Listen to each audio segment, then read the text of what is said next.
What if the people closest to you were the ones who destroyed your dreams? What if betrayal was the road God used to lift you higher than you ever imagined?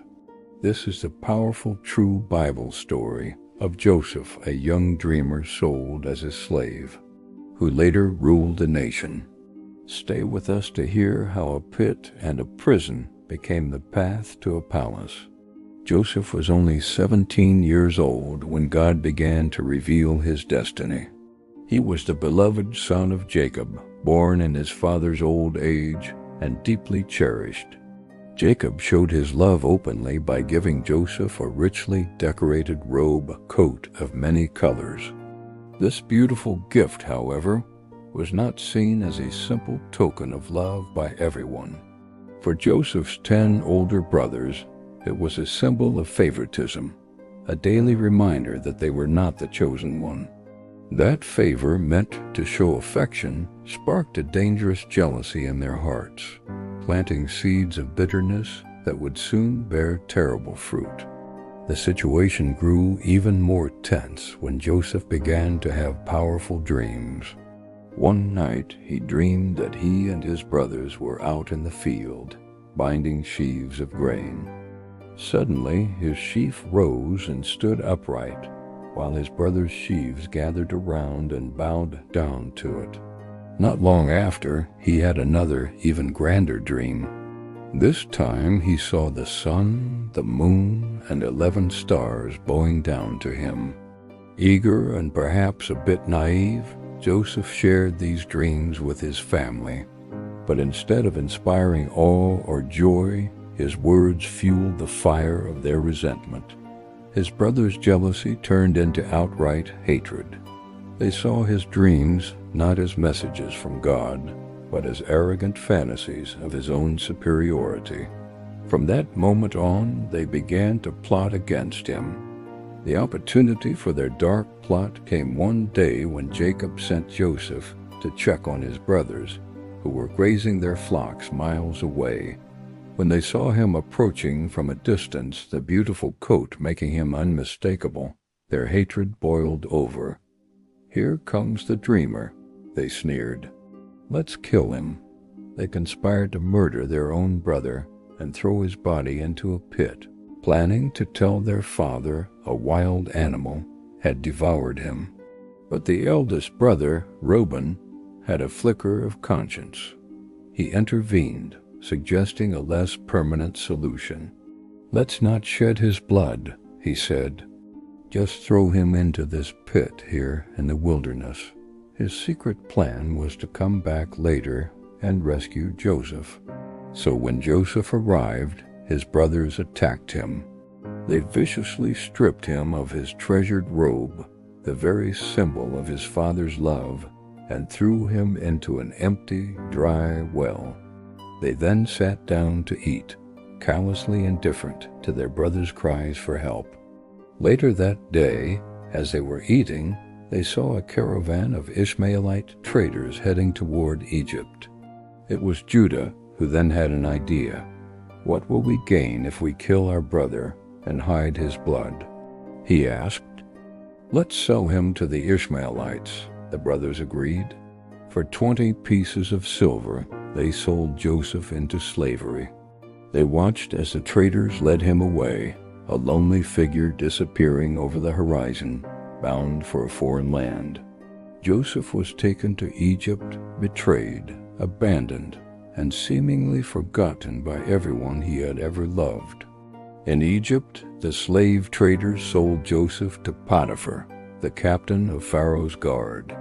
Though he was now a slave in a strange and intimidating land, Joseph was not truly alone. God was with him, and because God was with him, everything Joseph touched prospered. Potiphar quickly noticed this extraordinary young man. He saw that the Lord blessed his entire household because of Joseph. Trusting him completely, Potiphar promoted Joseph, putting him in charge of his entire estate. Joseph went from a lowly slave to the manager of a powerful official's home. But just as things were looking up, a new trial emerged. Potiphar's wife began to notice Joseph. Day after day she tried to seduce him, but Joseph, faithful to both God and his master, refused her advances. One day she grabbed him by his cloak, pleading with him. Joseph fled, leaving his garment in her hand. Humiliated and furious, she used the cloak as evidence, falsely accusing Joseph of attacking her. When Potiphar returned home, he believed his wife's lies. Enraged, he had Joseph thrown into the royal prison, punished for doing the right thing. From the manager of a great house to a prisoner in a dark dungeon, it seemed Joseph's life was a series of downward spirals. Yet even in prison, God did not abandon him. The prison warden saw the same integrity and favor on Joseph that Potiphar had seen. Soon the warden put Joseph in charge of all the other prisoners. His circumstances were grim, but his character in God's presence continued to shine through. While there, Joseph met two of Pharaoh's former officials, the chief cupbearer and the chief baker. One night, both men had troubling dreams they couldn't understand. Joseph, relying on God, was able to interpret them. He told the cupbearer that in 3 days he would be restored to his position. He told the baker that in 3 days he would be executed. Both interpretations came true, exactly as Joseph had said.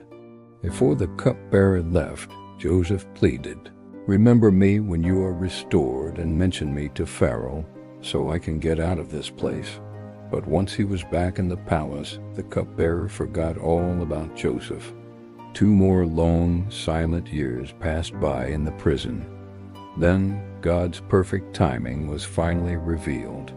One night, Pharaoh himself had 2 disturbing dreams that none of his magicians or wise men could interpret.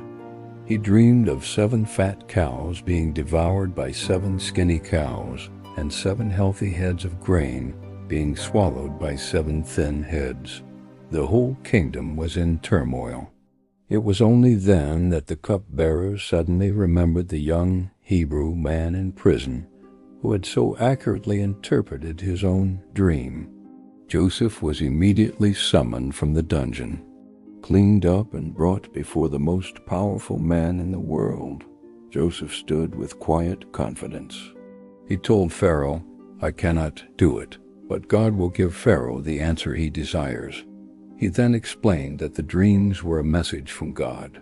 They foretold 7 years of incredible abundance throughout Egypt, which would be followed by 7 years of devastating famine.